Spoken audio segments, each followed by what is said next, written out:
ప్రభునందు ప్రియ ఆత్మీయులందరికీ నా హృదయపూర్వక వందనాలు. ఈరోజు మనము గమనిస్తే క్రైస్తవ లోకంలో అనేక డినామినేషన్స్ ఉన్నాయండి కదా! మీ అందరికీ తెలుసు. అయితే ఆ డినామినేషన్‌లో ఒక డినామినేషను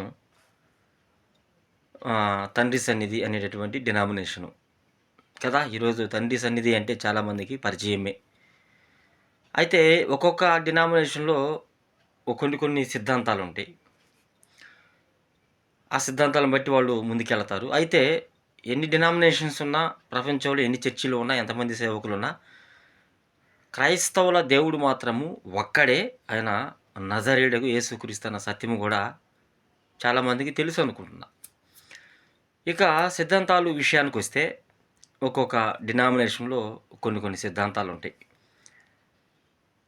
మరీ ప్రాముఖ్యంగా నేను నేను ఫాలో అవుతున్న షాలేం రాజు గారు గానివ్వండి, ఆయన మరి దేవుని ప్రేరేపణలో స్థాపించినటువంటి తండ్రి సన్నిధి మినిస్ట్రీస్ వారు గానివ్వండి, ఆయన దగ్గరున్న సేవకులు గానివ్వండి, విశ్వాసులు గానివ్వండి, టోటల్‌గా మా తండ్రి సన్నిధి మినిస్ట్రీస్ వారు నమ్ముతున్నది ఏమిటంటే, సిద్ధాంతాల విషయంలో ఒకటి సిద్ధాంతాల విషయంలో మేము ఆలోచన చేస్తే, యేసు ప్రభు దేవుడు అనేటటువంటి విషయంలో మాకు క్లారిటీ ఉంది. కొంతమంది యేసుప్రభు దేవుడు అంటే ఒప్పుకోరు. దేవుని కుమారుడు అంటే ఒప్పుకుంటారు. కానీ తండ్రి సన్నిధి మినిస్ట్రీస్ వారు నమ్ముతుంది యేసుప్రభు దేవుడని నమ్ముతాం. రెండవదిగా త్రిత్వ సిద్ధాంతాన్ని కూడా మేము నమ్ముతాం. త్రిత్వ సిద్ధాంతంలో కూడా ముగ్గురు దేవుళ్ళు కాదు, ఒక్క దేవుడే. అర్థమవుతుందండి? ఆ దేవునిలోనే తండ్రి, కుమారుడు, పరిశుద్ధాత్ముడు ఉన్నారు. వారి ఆలోచనలు కానివ్వండి, వారి వ్యవహారాలు కానివ్వండి, వారి పని తీరు కానివ్వండి, అర్థమవుతుందా? వారు ఒకరిని ఒకరు మహిమపరుచుకునే విధానం కానివ్వండి, వ్యతిరేకంగా ఉండవు, అన్నీ ఈక్వల్‌గా ఉంటాయి. త్రిత్వ సిద్ధాంతాన్ని మేము నమ్ముతాం. ఇది రెండవది. మూడవది కృపావారాలు అయిపోలేదు. కృపావారాలు ఇప్పటికీ ఉన్నాయి. జరుగుతున్నయి సంఘాలని కూడా మేము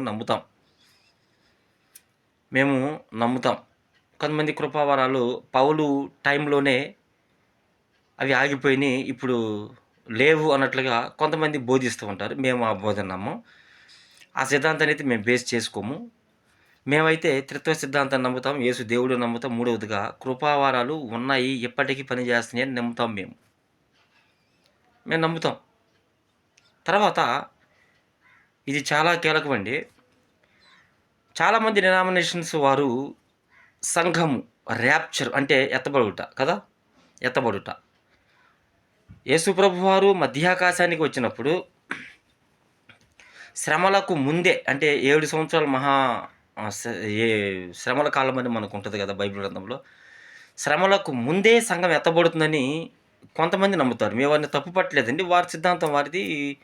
వారు కొన్ని వచనాలు అలా అర్థం చేసుకున్నారు. వారిని మేము తప్పు పట్టడం కాదు. వారి సిద్ధాంతాలు వారివి. అయితే ప్రభునందు ప్రియ సహోదరులారా, మేము నమ్ముతున్నది ఏంటంటే, సంఘము అనేది శ్రమలకు ముందు కాదు, మిడ్ ట్రిబ్యులేషన్ అంటే శ్రమల మధ్యలో.